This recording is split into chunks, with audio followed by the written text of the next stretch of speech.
Hey everybody, it's Hussein Kabani, your favorite broker, and we're going to talk a little bit more about 2025 and how we think it's going to play out based on recent announcement from the federal government.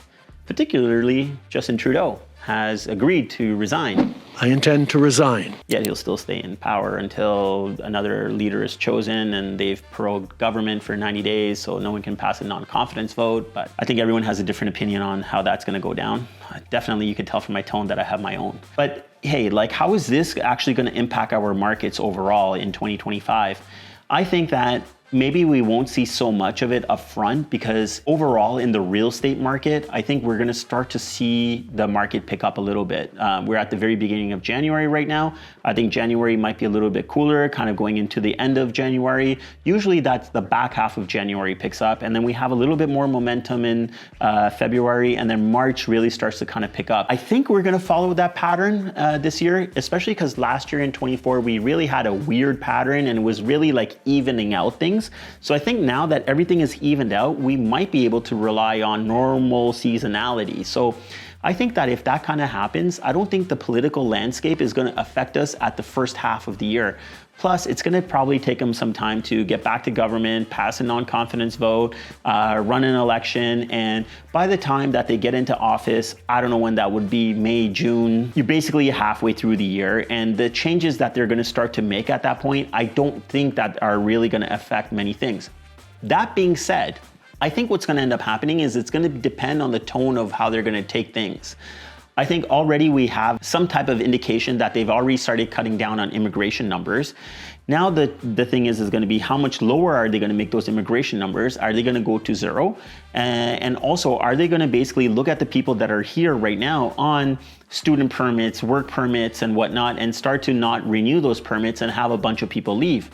That's where I'm kind of thinking is, how is this going to affect our market? Now, are these people that have come and likely purchased property? I don't really think so. Maybe there's a small percentage of those people that have done that, because it's really hard to do that because your down payment would have to be higher. Your qualifying is going to be a lot more rigorous at that point. So I don't think that there's a lot of people kind of in that category, but there's probably going to be a bunch of people that are renting right now. And those, houses are going to be vacant at this point right now. So how is that going to affect our rental market? I see a change kind of happening in the rental market with something like that. Also with the government not bringing in people and the rental, and possibly like a lot of people coming out of these rental units, and the rental rates kind of going down, is that still going to be like affordable for people to hold on to as a rental property anymore if that rental market even comes down further, which we've already seen the rental prices come down a bit already. So if that comes down any further, is it still going to be lucrative or worthwhile or even possible for somebody to hold those units? And are those units going to actually become available for sale and get absorbed by an actual end user at that point? So that's one of the variables of what's going to kind of end up happening. The other thing also is that economically, it's really hard to see where things are going to go. With Trump coming into power, we don't actually have a federal government in place, and Trump talking about putting in the 25% tariffs on basically everything across the board, how much is that going to actually affect our economy? And where is that going to affect our economy? I heard him come out and say something like, oh, what are we getting? Dairy from Canada? We have our own dairy. Cars, we don't want their cars. We make our own cars. They send us hundreds of thousands of cars. They make a lot of money with that. They send us a lot of other things that we don't need. We don't need their cars, and we don't need the other products. We don't need their milk. We got a lot of milk. We got a lot of everything. And we don't need any of it. He has that attitude, and now he has that kind of power that he could kind of, make our country a lot more weaker economically. And I mean, maybe it's all a joke or whatever when he talks about the 51st state. I mean, if he wants to try to force something like this to happen, that's our largest trading partner. What if they cut you off and basically said, yeah, we don't need their energy, we don't need their car, we don't need their exports, we don't need anything? Who are we going to send this stuff to in that much of a hurry? Well, our current government has piled up so much debt on us already. And how long are we going to be able to take it? Can he force us into kind of having a tighter tie with the US and make it a little bit more lucrative for the US to be part of Canada? I think that's still a little bit more far-fetched, but who knows? We are in a situation here that we are dependent on him, and he is a little bit of a loose cannon, and he has the power to do some of these things right now. So that's going to be something else. And again, with unemployment, unemployment rates have been going higher. The word on the street that I have right now is a lot of banks have let off employees as well. So what's going to be next when our next government kind of takes over? Like, it seems like right now that Pierre Poilievre is going to have a majority government. There's been a lot of money that has been put out by the Canadian taxpayers into these contracts through consultant companies and whatnot, that I feel like that might be at risk at this point right now.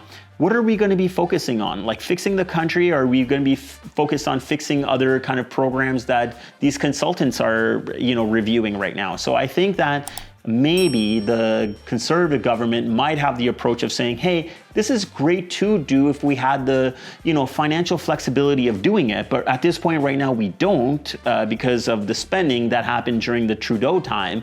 And we need to bring these things back. Well, it's going to cause more unemployment at that point. So how is that going to factor into people that own homes? Are they going to be able to service their mortgages? What kind of opportunity is that going to create? So there is a lot of unknowns at this point. And another factor I actually do want to add here as well is that we started to see a lot of the low rate mortgages introduced 5 years ago. So in 2020 is when we really saw these very low fixed rate mortgages people grabbed onto. I know somebody that has a fixed rate mortgage for 0.9% and 1.3%. So these rates obviously is not going to be something that they're going to be getting or anywhere close to.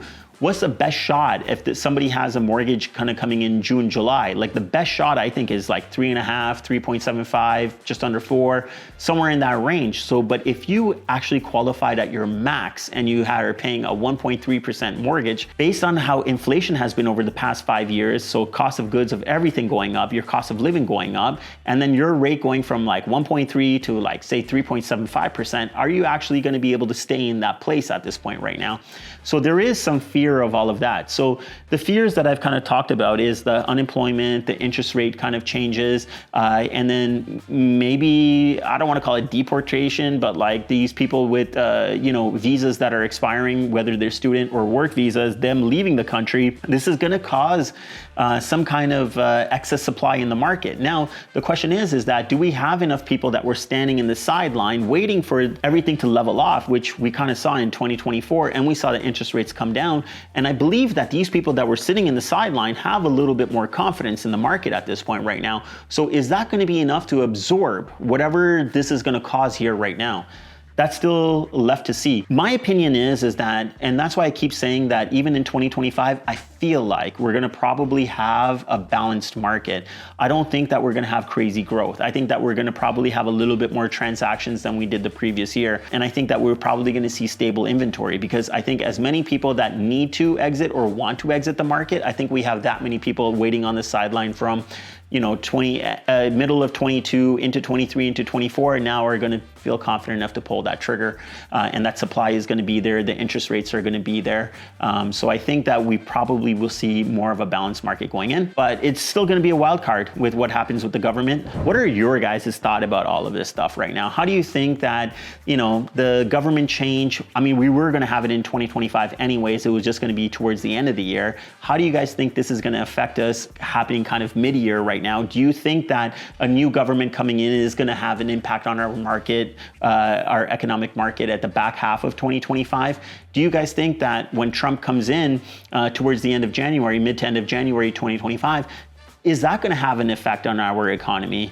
And where do you guys think housing is going to go based on all these things? And are you somebody that's kind of in the sideline right now from 23 and 24 and basically feeling the confidence? I'd love to hear your story. It'd be great if you guys can share it in the comments below, but a lot of people are shy and don't want to basically expose what they're doing, but I do want to hear it, and maybe I can add a little bit of value to that. So my Calendly link is going to be on the site here. So click that. Let's set up a quick 10-15 minute chat. I'd love to hear what you have to say, give you a little bit of input of what I have to say, and I look forward to connecting. I got a favor for you guys before I end this over here, okay? I need you guys to like this video because it was awesome, obviously. And I need you guys to subscribe because we have great content. You will be alerted of that content. And until next time, guys, remember one thing, get Cabani, get sold. Sell it, sell it, sell it, sell it, sold. Sell it, sell it, sell it, sell it, sold. Sell it, sell it, sell it, sell it, sold. Sell it, sell it, sell it, sell it, sold.